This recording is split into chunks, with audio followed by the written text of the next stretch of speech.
Hello दोस्तों, स्वागत है आपका अपने यूट्यूब चैनल A1 सक्सेस पर। तो आज की जो हमारी क्लास है वो CDP की होगी, यानी कि CDP जो सीरीज चल रही है उसमें ये जो हमारा डे 9 है। इससे पहले 8 जो है क्लासें ऑलरेडी हो चुकी हैं। अगर आपने वो नहीं देखी हैं तो आप डिस्क्रिप्शन में लिंक है, वहाँ जाकर प्लेलिस्ट में देख सकते हैं बाकी वीडियो। ठीक है, तो ये हमारी बाल विकास एवं शिक्षा शास्त्र के वस्तुनिष्ठ प्रश्न होंगे, प्रीवियस ईयर के क्वेश्चन होते हैं और ये हमारे हेल्पफुल होने वाली है। CTET और अदर स्टेट के जो भी टेट एग्जाम है उनके लिए काफ़ी हेल्पफुल होने वाली क्लास है। इसमें हमारी क्लास में 20 क्वेश्चन रहते हैं जो आप अपना एज अ मॉक टेस्ट के थ्रू लगा सकते हैं, यानी कि आप देख सकते हैं कि आपने कितना बाल विकास पढ़ा है और कितना नहीं। तो चलिए हम बढ़ते हैं पहले क्वेश्चन की तरफ। पहला क्वेश्चन हमारा, मानसिक परिपक्वता की ऊंचाइयों को छूने के लिए प्रयत्न रहना संबंधित है। तो किस चीज़ से है?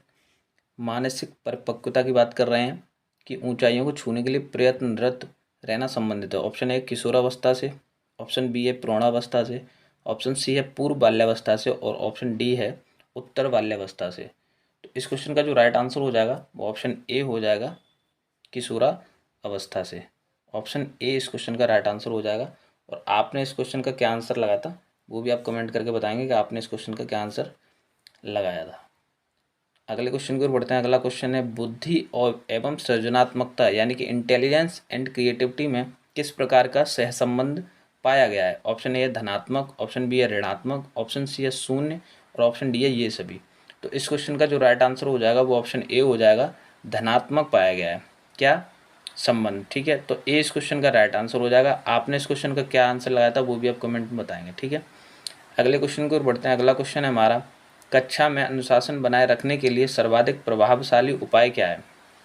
तो हमें बताना है कि कक्षा में अनुशासन बनाए रखने के लिए सर्वाधिक प्रभावशाली उपाय क्या है। ऑप्शन ए अनुशासनहीन छात्रों को कक्षा से बाहर निकाल देना, ऑप्शन बी है शिक्षण को रोचक एवं व्यावहारिक बनाना, ऑप्शन सी है छात्रों के अभिभावकों को सूचित करना और ऑप्शन डी है अनुशासनहीन छात्रों को विशिष्ट सुविधाएं प्रदान करना। तो इस क्वेश्चन का जो राइट आंसर है वो ऑप्शन बी हो जाएगा, शिक्षण को रोचक एवं व्यवहारिक बनाना। तो इस क्वेश्चन का जो राइट आंसर है वो क्या हो जाएगा, शिक्षण को रोचक एवं व्यवहारिक बनाना। तो 20 क्वेश्चन का राइट आंसर हो जाएगा। अगले क्वेश्चन की ओर बढ़ते हैं। अगला क्वेश्चन है, शैशवावस्था में बच्चों के क्रियाकलाप फिल इन द ब्लैंक्स होते हैं। ऑप्शन ए है मूल प्रवृत्त्यात्मक, ऑप्शन बी है संरक्षित, ऑप्शन सी है संज्ञानात्मक और ऑप्शन डी है संवेगात्मक। तो इस क्वेश्चन का जो राइट आंसर हो जाएगा वो ऑप्शन ए हो जाएगा, मूल प्रवृत्त्यात्मक क्रियाकलाप होते हैं शैशवावस्था के बच्चे के। ठीक है, तो ए इस क्वेश्चन का सही उत्तर हो जाएगा। और आपने इस क्वेश्चन का क्या आंसर लगाया था वो भी आप कमेंट में ज़रूर बताएंगे। ठीक है, अगले प्रश्न की ओर बढ़ते हैं। अगला प्रश्न है, जिन विद्यालयों में समेकित शिक्षा दी जाती है उसके शिक्षकों को किस क्षेत्र विशेष में प्रशिक्षित करना चाहिए? ऑप्शन ए है विशेष आवश्यकता वाले बच्चों की पहचान और शिक्षण, ऑप्शन बी है व्याख्यान विधि द्वारा शिक्षण, ऑप्शन सी है क्रियात्मक के साथ शिक्षण और ऑप्शन डी है उपरोक्त में से कोई नहीं। तो इस क्वेश्चन का क्या राइट आंसर होगा आप कमेंट करके ज़रूर बताएंगे। तो इस क्वेश्चन का जो है ए सही उत्तर हो जाएगा, ऑप्शन ए इस क्वेश्चन का राइट आंसर हो जाएगा। अगले प्रश्न की ओर बढ़ते हैं। अगला प्रश्न है, निम्नलिखित में से किसे निम्नलिखित में से किस समूह के बच्चों का समायोजन की समस्या होती है? ऑप्शन ए है औसत बुद्धि के बच्चों के लिए, ऑप्शन बी है अध्ययनशील बच्चे के लिए, ऑप्शन सी है ग्रामीण बच्चे और ऑप्शन डी है कुशाग्र बुद्धि के बच्चे। तो इस क्वेश्चन का जो राइट आंसर हो जाएगा वो ऑप्शन डी हो जाएगा, कुशाग्र बुद्धि के बच्चे। ठीक है, तो डी इस क्वेश्चन का सही उत्तर हो जाएगा। अगले क्वेश्चन की ओर बढ़ते हैं। अगला क्वेश्चन है, अपनी कक्षा के एक विद्यार्थी की प्रवृत्ति को यदि शिक्षक बदलना चाहता है तो उसे क्या करना होगा? ऑप्शन ए विद्यार्थी के साथ कड़ाई से पेश आना होगा, तो ये तो गलती हो जाएगा। ऑप्शन बी है कक्षा के अन्य विद्यार्थियों को उससे न जानने योग्य दूरी रखने के लिए कहना होगा, तो ये भी गलत हो जाएगा। उसके समूह के सभी सदस्यों की प्रवृत्ति बदलनी होगी, तो ये हो सकता है आंसर इसका। ठीक है, और अगला ऑप्शन डी है विद्यार्थियों को पढ़ने के प्रति प्रेरित करना होगा।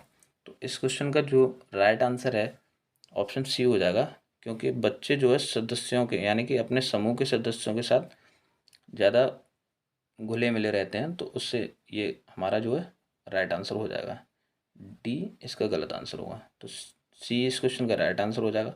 और आपने इस क्वेश्चन का क्या आंसर लगाया था वो भी आप कमेंट में बता देंगे। ठीक है, अगले प्रश्न की ओर बढ़ते हैं। अगला प्रश्न है, विकास का वही संबंध परिपक्वता से है जो उद्दीपन का रिक्त स्थान से है। ऑप्शन ए है परिवर्तन, चेंज। ऑप्शन बी है प्रतिक्रिया, रिएक्शन। ऑप्शन सी है परिणाम, रिजल्ट। और ऑप्शन डी है प्रयास यानी कि ट्राई। तो इस क्वेश्चन का जो राइट आंसर हो जाएगा वो ऑप्शन बी हो जाएगा, प्रतिक्रिया से संबंध है। ठीक है, तो बी इस क्वेश्चन का राइट आंसर हो जाएगा। उद्दीपन का संबंध किससे है? प्रतिक्रिया से। आपने इस क्वेश्चन का क्या आंसर लगाया था वो भी आप बताएंगे। ठीक, अगले प्रश्न की ओर बढ़ते हैं। अगला प्रश्न है हमारा, पियाजे मुख्यतः के क्षेत्र के योगदान के लिए जाने जाते हैं। तो किस क्षेत्र के योगदान के लिए पियाजे जाने जाते हैं? ऑप्शन ए भाषा विकास। ऑप्शन बी है नैतिक विकास। ऑप्शन सी है संज्ञानात्मक विकास। और ऑप्शन डी है सामाजिक विकास। तो इस क्वेश्चन का जो राइट आंसर ऑप्शन सी हो जाएगा, संज्ञानात्मक विकास। सी इस क्वेश्चन का राइट आंसर हो जाएगा। भाषा विकास के लिए आपका जो है नॉम चॉम्स्की जाने जाते हैं। नैतिक विकास के लिए कोलबर्ग जाने जाते हैं। और सामाजिक विकास के लिए वाइगॉत्स्की जाने जाते हैं। तो इस क्वेश्चन का जो राइट आंसर है सी हो जाएगा। अगले क्वेश्चन की ओर बढ़ते हैं। अगला क्वेश्चन है, जब कभी दो या अधिक व्यक्ति एक साथ मिलते हैं और एक दूसरे को प्रभावित करते हैं तो वे एक सामाजिक समूह का निर्माण करते हैं। यह कथन आंशिक रूप से सत्य है, कदाचित सत्य है या असत्य है? तो इस क्वेश्चन का जो राइट आंसर हो जाएगा वो ऑप्शन सी हो जाएगा, सत्य है। ठीक है, तो सी इस क्वेश्चन का राइट आंसर हो जाएगा। आपने क्या लगाया था इस क्वेश्चन का आंसर वो भी आप बताएंगे। अगले क्वेश्चन की ओर बढ़ते हैं। अगला क्वेश्चन है, निम्नलिखित व्यक्तियों में से कौन अपने बच्चे या बच्चों को आंतरिक प्रेरणा यानी कि इंटरनल मोटिवेशन दे रहा है? चार ऑप्शन दिए हैं, तो उनमें से कौन सा जो है व्यक्ति है जो अपने बच्चों को इंटरनल मोटिवेशन दे रहा है? ऑप्शन ए है फादर रॉबर्ट अपनी कक्षा के उन बच्चों को चॉकलेट देते हैं जो अच्छा व्यवहार करते हैं। ऑप्शन बी है अगली कक्षा में कक्षोन्नति पाने पर नंद कुमार अपने पुत्र को कहानी की पुस्तकें देते हैं। ऑप्शन सी है अपने पुत्र के जन्मदिन पर गिरिजेश कुमार दावत देते हैं। और ऑप्शन डी है विज्ञान विषयों में सर्वोच्च अंक पाने पर राकेश अपने पुत्र की प्रशंसा करते हैं। तो इस क्वेश्चन का जो राइट आंसर हो जाएगा वो ऑप्शन डी हो जाएगा कि विज्ञान विषयों में सर्वोच्च अंक पाने पर राकेश अपने पुत्र की प्रशंसा करते हैं। ठीक है, तो डी इस क्वेश्चन का राइट आंसर हो जाएगा। अगले क्वेश्चन की ओर बढ़ते हैं। अगला क्वेश्चन है, बच्चों के सामाजिक विकास में विशेष महत्व है। किसका महत्व है? ऑप्शन ए खेल का। ऑप्शन बी है बाल साहित्य का। ऑप्शन सी है दिनचर्या का। और ऑप्शन डी है संचार माध्यम का। तो सामाजिक विकास की बात कर रहे हैं, तो सामाजिक विकास में क्या होगा? खेल इसका राइट आंसर हो जाएगा। ऑप्शन ए इस क्वेश्चन का सही उत्तर हो जाएगा। ठीक है, अगले प्रश्न की ओर बढ़ते हैं। अगला प्रश्न है, भारतीय बैटरी का प्रयोग निम्न में से किसके परीक्षण हेतु किया जाता है? तो ये क्वेश्चन इंपॉर्टेंट है, बार बार आता रहा है। ठीक है, और ये अभी इस किस में आया हुआ है? यूपी टेट 2012 में पूछा गया था ये भाटिया बैटरी वाला क्वेश्चन। ठीक है, तो इस क्वेश्चन का जो राइट आंसर है ऑप्शन देख लेते हैं एक बार। ऑप्शन है व्यक्तित्व। ऑप्शन बी है बुद्धि। और ऑप्शन सी है सृजनात्मकता। और ऑप्शन डी है अभिवृत्ति। तो इस क्वेश्चन का जो राइट आंसर होगा, भाटिया बैटरी जो है संबंधित है तो बुद्धि से संबंधित है। किससे? बुद्धि से। तो बी इस क्वेश्चन का राइट आंसर हो जाएगा। ठीक है, अगले प्रश्न की ओर बढ़ते हैं। अगला प्रश्न है, कोलबर्ग का विकास सिद्धांत निम्न में से किससे संबंधित है? तो कोलबर्ग अभी पिछले क्वेश्चन में बताया था। तो ऑप्शन ए है भाषा विकास। ऑप्शन बी है संज्ञानात्मक विकास। ऑप्शन सी है नैतिक विकास। और ऑप्शन डी है सामाजिक विकास। तो नैतिक विकास से कोलर संबंधित है। ठीक है, संज्ञानात्मक से जीन पियाजे, भाषा विकास से नोम चॉम्स्की और सामाजिक विकास से बायोगैस संबंधित है। ठीक है, तो इस क्वेश्चन का जो राइट आंसर ऑप्शन सी हो जाएगा। और आपने इस क्वेश्चन का क्या आंसर लगाया वो भी आप बता देंगे। ठीक है, अगले प्रश्न की ओर बढ़ते हैं। अगला प्रश्न है, राजेश अति लोलुप पाठक है। वह अपने कोर्स की पुस्तकें पढ़ने के लिए अतिरिक्त प्राय पुस्तकालय जाता है और भिन्न प्रकरणों पर पुस्तकें पढ़ता है। इतना ही नहीं, राजेश भोजन अवकाश में अपने कार्य करता है। उसे परीक्षाओं में पढ़ने के लिए अपने शिक्षकों तथा अभिभावकों द्वारा कभी भी कहने की जरूरत नहीं है और वह वास्तव में सीखने का आनंद लेता नजर आता है। उसे रिक्त स्थान के रूप में सर्वाधिक बेहतर रूप में वर्जित किया जा सकता है? तो ऑप्शन ए है आंतरिक रूप से अप्रेरित शिक्षार्थी है क्या? ऑप्शन बी है तथ्य आधारित शिक्षार्थी है। ऑप्शन सी है शिक्षक अभिप्रेरित शिक्षार्थी है, या फिर ऑप्शन डी है आकलन आधारित शिक्षार्थी है। तो किस प्रकार का यह शिक्षार्थी है जो ऐसा बेहतर प्रदर्शन कर रहा है? ठीक है, तो ए इस क्वेश्चन का राइट हो जाएगा आंसर। आंतरिक रूप से अप्रेरित शिक्षार्थी है ये। ठीक है, तो ए इस क्वेश्चन का राइट आंसर हो जाएगा। आपने इस क्वेश्चन का क्या आंसर लगाया था वो भी आप बताएंगे कमेंट में। ठीक है, अगले प्रश्न की ओर बढ़ते हैं। अगला प्रश्न है हमारा कि भाषा विकास में सहयोग करने का कौन सा तरीका गलत है? तो हमेशा क्वेश्चन में गलत और नहीं वाले क्वेश्चन जो है हमारे गलत हो जाते हैं। ठीक है, तो गलत या तो गलत पूछा जाता है या नहीं पूछा जाता है। तो भाषा विकास में सहयोग करने का कौन सा तरीका गलत है?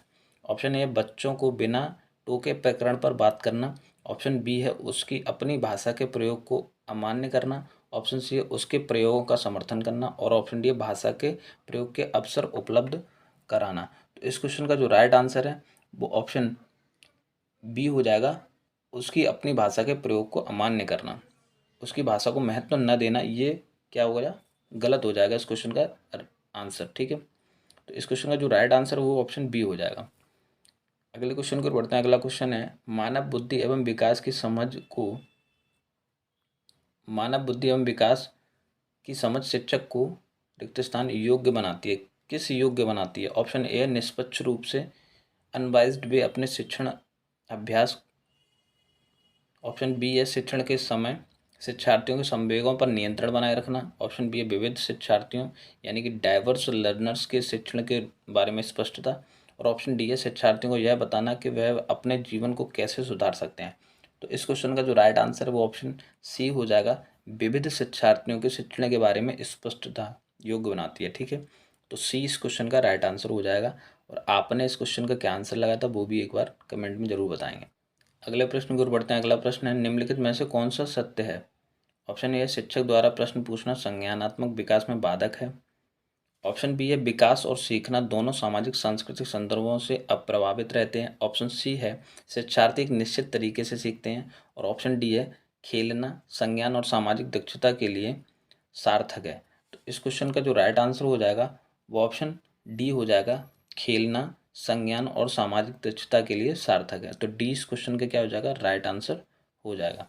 अगले क्वेश्चन की ओर बढ़ते हैं। अगला क्वेश्चन है बच्चे के विकास में आनुवंशिकता और वातावरण की भूमिका के बारे में निम्न में से कौन सा कथन सत्य है? तो हमें बताना है कि बच्चे के जो है विकास के बारे में आनुवंशिकता और पर्यावरण की भूमिका के बारे में कौन सा कथन सत्य है। ऑप्शन ए है आनुवंशिकता और वातावरण दोनों एक बच्चे के विकास में 50-50% योगदान रखते हैं, यानी कि 50-50% उनका योगदान होता है आनुवंशिकता का और वातावरण का। ऑप्शन बी है समवयस्कों और पितृक यानी कि जीन्स का सापेक्ष योगदान योगात्मक नहीं होता। ऑप्शन सी है आनुवंशिकता और वातावरण एक साथ परिचालित नहीं होते। और ऑप्शन डी है सहज रुझान यानी कि प्रोस्पेंसिटी वातावरण से संबंधित है, जबकि वास्तविक विकास के लिए आनुवंशिकता जरूरी है। तो इस क्वेश्चन का क्या राइट आंसर होगा? तो इस क्वेश्चन का जो राइट आंसर है वो ऑप्शन बी हो जाएगा, समवयस्कों और पितृक का सापेक्ष योगदान योगात्मक नहीं होता। ठीक है, तो बी इस क्वेश्चन का सही आंसर हो जाएगा। अगले क्वेश्चन को बढ़ते हैं। अगला क्वेश्चन है समाजीकरण है, समाजीकरण क्या है? ऑप्शन ए है सामाजिक मानदंडों में परिवर्तन यानी कि सोशल नॉर्म्स में परिवर्तन। ऑप्शन बी है शिक्षक एवं पढ़ाए गए के बीच में संबंध। ऑप्शन सी है समाज के आधुनिकीकरण की प्रक्रिया। ऑप्शन डी है समाज के मानदंडों के साथ अनुकूलन। तो इस क्वेश्चन का जो राइट आंसर हो जाएगा वो ऑप्शन डी हो जाएगा, समाज के मानदंडों के साथ अनुकूलन। तो डी इस क्वेश्चन का क्या हो जाएगा, राइट आंसर हो जाएगा इस क्वेश्चन का। आपने इस क्वेश्चन का क्या आंसर लगाया था वो भी आप कमेंट में बताएंगे। तो ये थी आज की हमारी क्लास जिसमें हमने 20 क्वेश्चन CDP के देखे और आपने भी as a mock test 20 question ये लगाए होंगे और आपने खुद का मूल्यांकन किया होगा। तो आप एक बार कमेंट में ये ज़रूर बताएं कि 20 में से आपका कितना स्कोर रहा, यानी कि 20 क्वेश्चन में से आपने प्रीवियस ईयर के क्वेश्चन जो हैं कितने सही किए और किस तरह से आपकी तैयारी चल रही है। ठीक है, वीडियो अगर अच्छी लगी हो तो लाइक करें और कमेंट करके अपना स्कोर ज़रूर बताएँ और शेयर करें वीडियो को ज़्यादा से ज़्यादा जो भी टीचिंग एग्ज़ाम्स की तैयारी कर रहे हैं जिसमें हमारा CDP पूछा जाता है। ठीक है, तो मिलते हैं नेक्स्ट वीडियो में कुछ नए क्वेश्चन के साथ। नई सीरीज़ में, अपना जो CDP की सीरीज़ है उसमें नए सेशन के साथ मिलते हैं नेक्स्ट वीडियो में। तब तक के लिए धन्यवाद।